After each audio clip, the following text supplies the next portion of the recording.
we've already uncovered in the first 12 months is enough to start a mine on. We're going to use the good science to unlock the rest of the geology, but what we can see is something like, say, Kambalda would have been 50 years ago.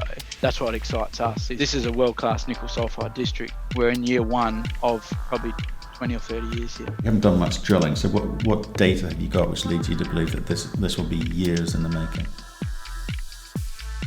Hello and welcome to Crux Investor. First of all, thank you so much for watching this video. If you like it, give us a thumbs up. That helps us to understand which companies that you think we should spend our time, money and effort on for you. Also, do leave your comments below. That helps us to understand the sorts of questions you think we should be asking, how you think we're doing, and of course, what you think of the company. You can also catch this as a transcription, an article, and a podcast on cruxinvestor.com. And of course, for our Crux Investor Club members, you get to watch this video first. And for those of you who have not already done so, please click the button in the corner of the screen to subscribe to our YouTube channel. And of course, for more videos like this, click the notification bell. We spoke earlier today to Scott Williamson, who's the CEO of Blackstone Minerals. They're a nickel play. Main asset is in Vietnam. They have other assets in Australia and Canada, which they're looking to offload either through JV, sale or other. And we do talk about that for a little bit, but we're focused on how he's moving the project forward. Last time we spoke, they just got $6.8 million through from their partner EcoPro, big Korean play with a massive balance sheet. And looks like they have been drilling and hitting along the way. So we get into Scott a little bit with regards to strategy moving forward and how does this thing grow and what the exit plan is, and he answers us. So take a look in the description below at some of those topics discussed. You can click on the number beside the topic, that's called a timestamp, and if you click that, it jumps you to that part of the video. Otherwise, enjoy everything Scott has to say. Scott, how are you doing, sir? Good, thanks, Matt. Good to have you back on. How are you? Yeah, good. We're having a bit of success with the drill bit, so it's a good time for an update. Yeah, sounds like. Well, you know, doing a bit of research, you seem to be having something out almost every other week. So obviously a lot going on. But why don't we kick off with that 1 minute overview for people new to this story, and we can pick it up from there. Yeah, so we've got an international portfolio of battery and precious metals. We initially started in Canada looking at cobalt. We've got some gold down in Western Australia, but our flagship asset is the Ta Quan nickel sulfide project in northern Vietnam, and that's the one that everyone's focused on at the moment, and that's where we're having some success. So yeah, it's a focus on the lithium-ion battery industry and delivering downstream nickel into what is an exciting period going forward. There we go. Yeah, certainly is. Now, last time we spoke, you'd just done a deal with EcoPro. It was about $6.8 million. And I do want to talk about that, but just as again a reminder for people again new to this, you have some assets outside of Vietnam. Have you guys thought any more about what you're going to do there? Because obviously with the focus on nickel, the money, time, effort on nickel, are you going to offload those, spin them out? What's happening? Yeah, we've actually got a formal process underway for our Canadian asset. So we're seeking joint venture partners.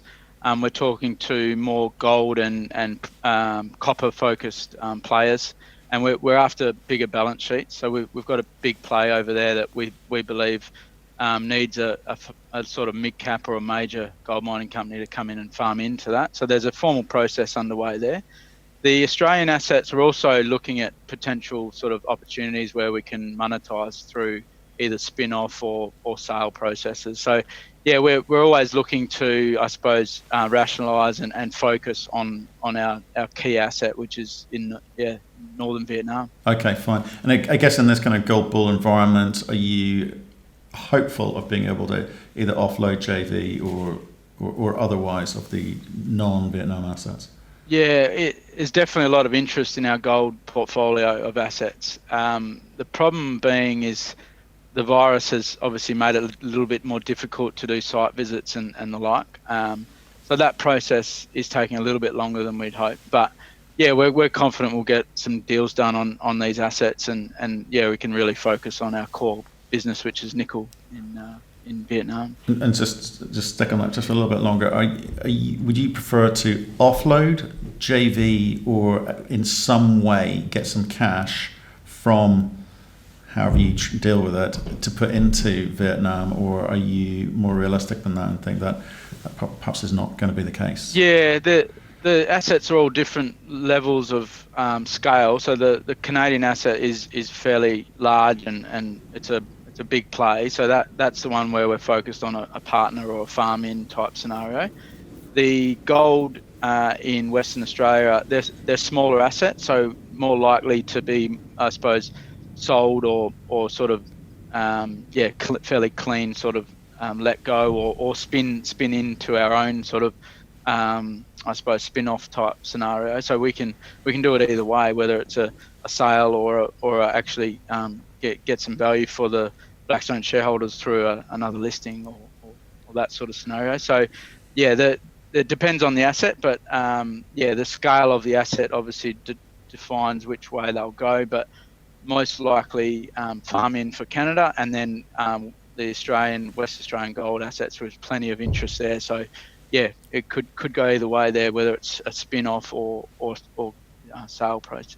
Okay, thanks for that. I just want to park those up and let's talk about nickel. Nickel market's hotting up a bit. I mean, prices come back down for, I think this week, but the last few weeks have been quite interesting. A bit of M&A happening as well, and obviously recently, as this week, Dumont, Waterton packing up Dumont. I think the big companies are interested in nickel again, and again, listening to what Tesla's got to say about their batteries, it's interesting times for nickel. So we spoke last time. EcoPro had paid a premium to get into your company. It was quite a good deal. I was impressed with that. $6.8 million.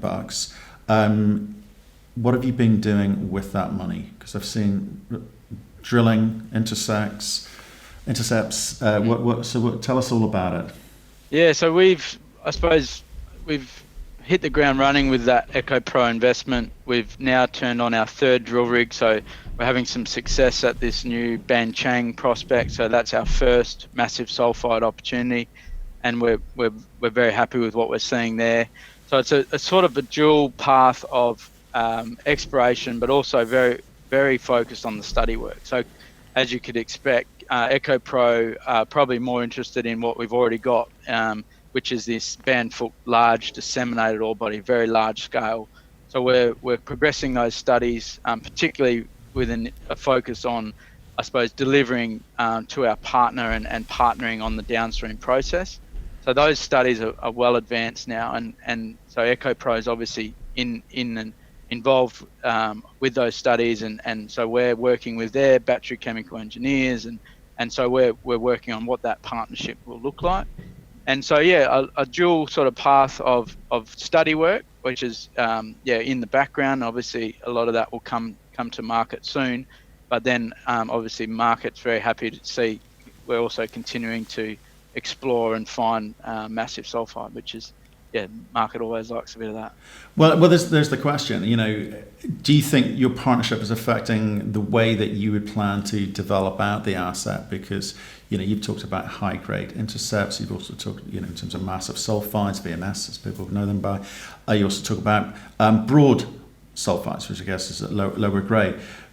Is that partnership affecting your ability to make decisions to do the best geological work, or are you looking for market stories? It's a good question, because the reason we went and drilled the large scale disseminated is because we wanted to secure the partner. If we were focused purely on the ASX investor, we would have drilled the massive sulfide from the start, but the strategy was built around the partnership. So we drilled for 12 months into a lower grade disseminated ore body, which is still better grade than a lot of the others, but it's a lower grade scenario that we believe the ASX investor probably didn't understand, which is fine, because we're now drilling the stuff that everyone understands, the shiny rocks. But I think so that relationship is built on over 2 years of work with the Koreans. So I suppose the relationship does drive our strategy, but our strategy is to build a nickel mine. And so to build a nickel mine, we have to work with our partner. This will take years to unlock the geology, and so we're not going to be rushed into anything, but what we've already uncovered in the first 12 months is enough to start a mine on. And so we're going to use the good science to unlock the rest of the geology, but these belts take years, and so what we can see is something like, say, Kambalda would have been 50 years ago. We're still finding nickel in Kambalda today. So this will take many, many years to unlock. But the good thing is the first 12 months, we've found a cracking start, and we're gonna start it on that first ore body. So what's the EcoPro, like a significant group? Okay, they've got a balance sheet, which is obviously very attractive for you. You wanted them on board, but what's their expectation of you guys? Because they've got their own drivers. You've got a responsibility as shareholders on the public market as well. I mean, there must be some tension there. Oh no, their expectation is that we are good at what we do, which is geology, mining, and metallurgy, and they understand that that's our skill set, and so they're very much leaving that to us. So they've been very, I suppose, supportive of the fact that we need to continue to explore and unlock geology. On the other hand, they're also there's an agreement that we will build or rebuild the mine to deliver concentrate to a joint venture partnership between EcoPro and Blackstone, basically. So we've already outlined a partnership model where the mine, which is the Ban Phuc nickel mine, which is 90% Blackstone and 10% local Vietnamese partner, will sell product, which is nickel concentrate, to a partnership which will be built of Blackstone and EcoPro. So that was always the case, and that was, I suppose, the whole idea of the investment, was that now we will look to the next stage of investment from EcoPro, which is at the asset level, but the downstream asset level. So we will always continue to be 90% shareholder of the mine, and we will sell to a partnership, which is ourselves and EcoPro. So it's an agreement. There's no structure around how that will be set up yet, but that will be the next stage. Is we put a structure in place, we build a special purpose vehicle to do this partnership, and that's what we're working on now. And what timing are you working to in terms of being able to deliver to your partner? Yeah, it's delivering within 12 months is the timeline that we've agreed to, and it's at the stage of around that pre-feasibility stage. So we'll take the scoping study, take it to pre-feasibility study, a little bit more confidence, and then we'll build that partnership. So it's a 12-month time frame from the day we signed EcoPro, so it's probably 9 months from now. So that's pretty aggressive. I know you've got the comfort of a partner with a decent balance sheet, but do you feel it's risky building a mine at a PFS level? Well, we'll build a partnership. The final investment decision will be after the bankable study, but the partnership will be built. And the good thing about that is that they will invest into the study, which is the bankable study, as a partnership. So we build the partnership, we work on the bankable study as a JV, and then you'll still need that final investment decision after the final studies completed. So you're telling me all this happens within 12 months? Am I understanding that? So PFS is Q1 in next year, so 2021. So sort of, let's say March next year, and then it'll be a 12-month process for a bankable study. So we start the partnership early in the new year, and then it'll be around 12 months to finish the bankable study, and then so we're rebuilding the mine in 2022. Got it, understood. Okay, wanted to be clear about what you meant by 12 months. Okay, you talked about being able to, or sort of needing to develop this thing over years. You obviously feel that you've got something of scale here. You haven't done much drilling, so what data have you got which leads you to believe that this will be years in the making? Yeah, so the Ban Phuc disseminated, the large lower grade ore body, there was drilling back in the 1960s. So the government actually drilled some of that. And so when we went in there, we knew that there was an ore body there. So there's a lot of, I suppose, infill drilling. The problem was they didn't, back in 1960, they didn't assay for the platinum, the palladium, the gold, and all these other byproducts. So we've now got a lot more data. We've got a lot tighter spacing. So it's just 12 months of drilling with 4 drill rigs. And we're looking at what will be a majority indicated ore body at Ban Phuc. And so that then feeds into the studies. And so yeah, that process is ongoing because we've still got the King Cobra discovery zone, which we're still finding to, I suppose, the edges of. So we're chasing that at depth, and that will, yeah, we do have to try and work out, well, when do we stop drilling and say that's the maiden resource? And so that process is happening as we speak. Okay, so we talked earlier about what EcoPro's business drivers are. Let's talk about you. I mean, at what point do you guys exit? What's the best thing for your shareholders? Yeah, so I think obviously as a junior, the aim is to add value for shareholders. That could be done through expanding with EcoPro. So what we know is that EcoPro will need more nickel than this mine will ever be able to deliver. So maybe there's a scenario where we actually look to do this further throughout other assets, or we look to partner with other major nickel mining companies. I don't sort of see an exit being a takeover. I think this is a scenario where we have a partner for life, and we have an opportunity to build a major nickel mining company with our partner EcoPro. So I'm happy to just continue to do that wherever that takes us. So it's a little bit different to, say, the Canadian model, where it's all about trying to find a takeover. It's, for me as a mining engineer, I'm happy to go and do this again, and maybe we do it in Australia or somewhere else around the world. Okay, obviously the markets are quite buoyant at the moment in a lot of commodities. Nickel's seen a good uplift in price, as I said, up until sort of this week. Are you nervous at all about what the nickel market's going to do over the next 6 months, 12 months?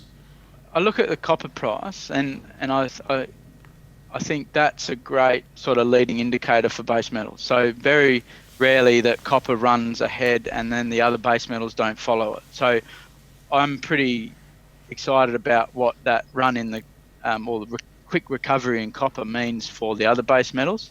I think being 2 to 3 years out from mining, we're not too worried about today's nickel price. We know that we can make money at today's price, but we know that in 2023 we're probably looking at a much higher price than today. So I think the incentive price to deliver enough nickel for the electric vehicle revolution is more like $20,000 a tonne. So at these levels, there won't be enough nickel to drive an EV revolution. And so inevitably, the nickel price will rise within the next 3 to 5 years to incentivize mining of nickel for the EV. Yeah, I thought it was interesting. So listening to one of the Tesla chats, and Elon Musk was saying Tesla will give you long-term contracts if you're environmentally friendly. So please mine more nickel. It was interesting. Big statement from them. But I think the rest of the market is cognizant that the automotive industry will take a while to kind of get up to the pre-COVID expectation levels. So it's not a big part of the market. Nickel's not a big part of the battery market at the moment, but going forward it possibly will be. So and do you think you've kind of timed this right? Is that why, what you think is giving your shareholders confidence? I think what's really interesting about what Tesla have come out and said in the last 24 hours is that it actually has exposed the nickel industry somewhat to what is some fairly unsustainable practices. So he's targeting nickel that's sustainable. It's using renewable energy. So I believe we have one of the only nickel mines that is as sustainable as you can be for a nickel mine. So we have the hydro renewable power. We're looking at a hydrometallurgical process that has zero emissions, and we will be looking to use electric equipment as much as possible. So we will be looking to minimize our carbon footprint, and we believe that exact mine that Tesla are looking for, we may have in northern Vietnam because of that renewable power that we're using from the Son La hydro power plant, which is the largest hydro power plant in Southeast Asia.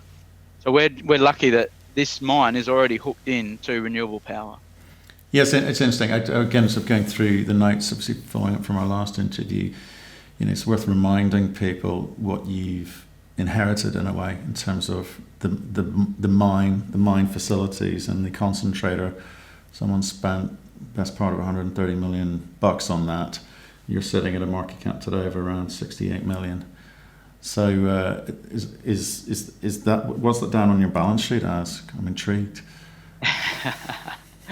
We're working through that as we speak. As you know, with infrastructure, it gets written down pretty aggressively. I think it's more about whether we can use it or not. And so what we're very confident of is we can turn this concentrator on for minimal capex requirement. So if we wanted to go and mine a small, massive sulfide opportunity, that's very low capex because that concentrator is ready to go. So concentrator fully permitted, tailings facility fully permitted, underground mine is permitted, so we can potentially use that to access further underground mines. So it's a great bit of infrastructure, but what's probably more exciting and more interesting is how much nickel's been left behind, and that's not in the hundreds of millions, that's in the billions of dollars worth of in-ground value. Obviously we need to understand what that means from an extraction and I suppose economic perspective, but it's insignificant the amount of money they've sunk into the infrastructure to what they've left in the ground, and that's what excites us. Is this is a world-class nickel sulfide district, and we're in year one of probably 20 or 30 years here. Okay, you've talked about getting this third drill up and running. You've got the rest of the year. Are you restricted at all because of COVID measures in country, or you can be delivering regular updates from the drill bit? Yeah, so we're lucky that the Vietnam government locked down the borders back in January. So we believe that Vietnam has responded to the virus better than potentially any country in the world. So there's 360 cases from 100 million people, and that's so Vietnam are still looking at, I think, something like 5 or 6% growth this year. It's an amazing story that's playing out right here, and so this movement towards removing value chains out of China, Vietnam will be the biggest beneficiary of that movement. And because they've worked so well to contain the virus and continue to work as usual. So no change for us. If anything, we're ramping up. So as long as I can continue to access capital, we will unlock this nickel sulfide district. So 3 drill rigs, we'll probably add more. The EM crew is the bottleneck at the moment, so we probably look at maybe another EM crew. So the EM, which is electromagnetics, that unlocks the massive sulfide opportunities, and we bring the drill rigs in behind them. So if we had another EM crew, we'd probably throw another 2 or 3 rigs at it. So yeah, these are all things we're trying to look at. How do we unlock this geology quicker and then start this mine quicker as well? Okay, you've got about $7 million, it says in your presentation anyway. I don't know what the case is today. When you say ramp it up, are you going to go to market and raise a bit more money to move things forward quickly? If the brokers had their way, yes, but it's as you know, there's no lack of capital around. We believe that at today's prices, that wouldn't be the right thing to do. So we're spending $500,000 per quarter. That capital raise can last for the next 12, maybe 18 months, but we'll only unlock the geology as quick as the drill rigs we throw at it. So we will consider, I suppose, further injections of capital, but probably not at these levels. Okay, well, you haven't been as high as this since beginning of 2018. So what level are you? maybe I'm just getting greedy. Nothing wrong with that. Nothing wrong with that. Yeah, I think what the key thing is, we've got some major milestones coming. So maiden resource, scoping study. Finally, the market gets to see what they've left behind in ore body number 1. So from a tons and grade and MPV basis, I think we would be looking at, okay, well, let's get these numbers out there and see where we land, because I'm pretty sure the numbers are nowhere near the current market cap. So you think those moments will be better, those catalyst moments? Because the reason I push people on this one is because the amount of times I hear CEOs talk about catalyst moments, they come and go and no one really cares, right? That happens a lot. The thing that does move the dial is the commodity price at that moment in time. So your expectation of commodity price is it will sustain at here or hereabouts for long enough for you to be able to deliver some of these catalyst moments, hope that the market cares, and raise cheaper money, basically.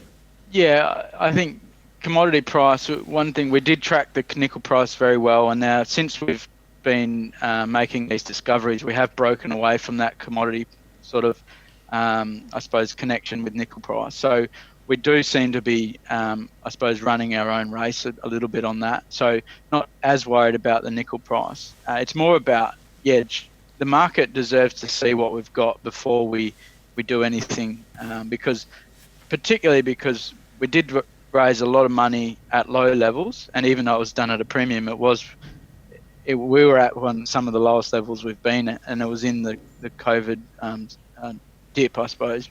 But so we do owe it to the shareholders to actually try and get as much value from that $6.8 million investment from EcoPro. So not too worried about the commodity price, but I don't want to look like the guy that kept knocking money back either, because that's not a good situation to be in. I've spent a lot of time on the sell side in the capital markets, and it's a risky strategy not to take the money when it's there. So I've got to be careful here. It is a balancing act, but you with $7 million, like I guess you've got a little bit of breathing room before you need to start thinking about it. But I just trying to get in the mind of the management team. Sounds like you're thinking about things. Like, Scott, I know you're going to got a hard stop now, so appreciate you coming on, telling us the story again. It's one we like. I think you're moving things along at a pace, like you say. So come back on, pick up that phone, let us know how things are getting on, all right? No worries, mate. Thanks for your time, mate.